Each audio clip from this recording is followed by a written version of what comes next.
Bueno, este es mi examen tercer parcial de matemáticas financieras. Pues mi nombre es Raúl Ramos Aguilera y son del 1520.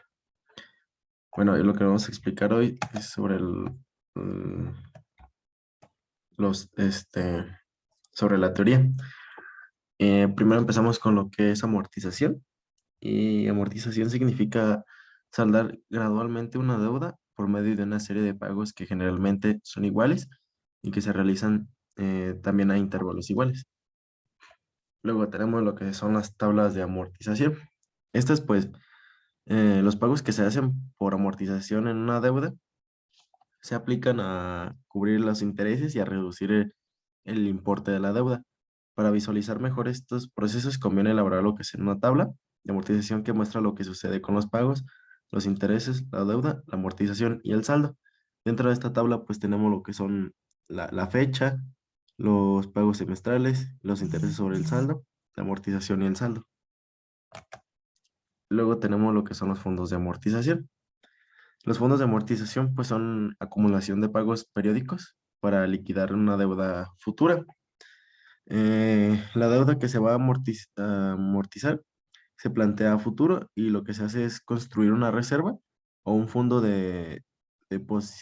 bueno, un fondo depositando determinadas cantidades, generalmente iguales y periódicas. En cuanto que devenga intereses con el fin de acumular la cantidad o monto que permita pagar la deuda a su vencimiento. Eso es lo que son los fondos de amortización. Luego, pues, bueno, pasamos a lo que es la depreciación. Y pues la depreciación es la pérdida del valor que sufre un activo físico como consecuencia del uso o del transcurso del tiempo. O sea, cada vez que le vas dando un uso a cualquier objeto, pues este se va depreciando, o sea, va perdiendo su valor por el uso que le has dado. Este, pues los objetivos que tiene es reflejar los resultados de la pérdida del valor activo y, y el segundo sería crear un fondo interno para financiar la adquisición de un nuevo activo al finalizar la vida útil del antiguo. Aquí tenemos lo que serían cinco tipos de depreciación que a continuación se las voy a mencionar.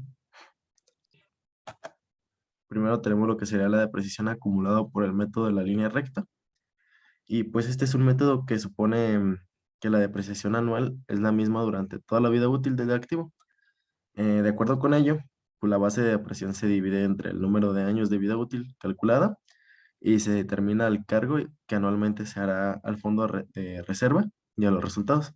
Al final de la vida útil, la depreciación acumulada más el valor del salvamento del bien debe ser igual al valor de reposición. Alguna de las ventajas y desventajas que tiene, pues es que Eh, lamentablemente nada más tiene una ventaja, que es de fácil aplicación, pero las desventajas es que no toma en cuenta los intereses que genera el fondo de reserva y los activos fijos tienden a depreciarse en una mayor proporción en los primeros años que en los últimos. Pues esto se compensa el hecho de que el primer año los gastos de mantenimiento y reparación son menores, en tanto que aumenta con el transcurso de los años. De esta forma se logra distribuir los costos de impresión y operación en el tiempo. Luego tenemos lo que sería la depreciación acumulada por el método del porcentaje fijo. eh, y este método pues tiene una consideración en el hecho de que la depreciación es mayor en los primeros años de uso y menor en los últimos. Para reflejarlo, se carga en un porcentaje fijo del valor en libros del activo a los resultados de la empresa. Pues dicho valor en libros disminuye cada año y por tanto la depreciación disminuye también consecutivamente. Sus ventajas y desventajas es que en ventajas es un método relativamente fácil de aplicar. El 2 asigna un mayor cargo por depreciación a los primeros años, que es cuando los bienes efectivamente pierden más valor. Y sus desventajas es que como el método de línea recta no cuenta con los intereses que genera el fondo de reserva. Luego tenemos lo que sería la depreciación acumulada por el método de suma de dígitos. Y pues este es un método acelerado de depreciación que asigna un cargo mayor a los primeros años de servicio y lo disminuye con el transcurso del tiempo. Sus ventajas y desventajas, pues en ventajas es que este método asigna un cargo mayor de depreciación a los primeros años de uso del activo. Y las desventajas es que no toma en cuenta los intereses que genera el fondo de reserva. Pasamos al siguiente, que sería depreciación acumulado por el método de unidad de producción o servicio. Em, al adquirir un activo, se espera que dé un servicio durante un determinado periodo, ya sea años, días o horas, o bien que produzca una cantidad determinada de kilos, toneladas, unidades y kilómetros, etcétera. Si se conoce que la vida esperada del bien en función de esos parámetros pueden depreciarse de acuerdo con las unidades de producción o servicio que genera durante un periodo determinado. Las, ay, las ventajas o desventajas, este, bueno, en ventajas es que es fácil de aplicar.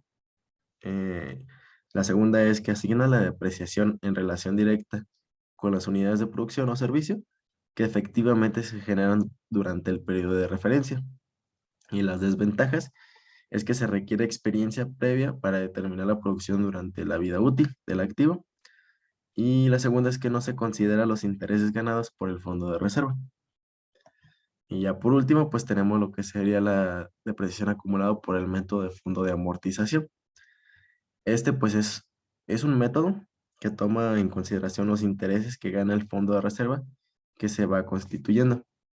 Por lo tanto, el incremento anual del fondo estará dado por la suma del cargo anual por depreciación más los intereses ganados en el periodo de referencia. Y pues las ventajas y desventajas es que sus ventajas es que toma en cuenta los intereses y las desventajas es que presenta un poco más de dificultad. Y pues esto sería todo de mi parte en cuestión de la teoría. Posteriormente pasaremos a lo que son los ejercicios.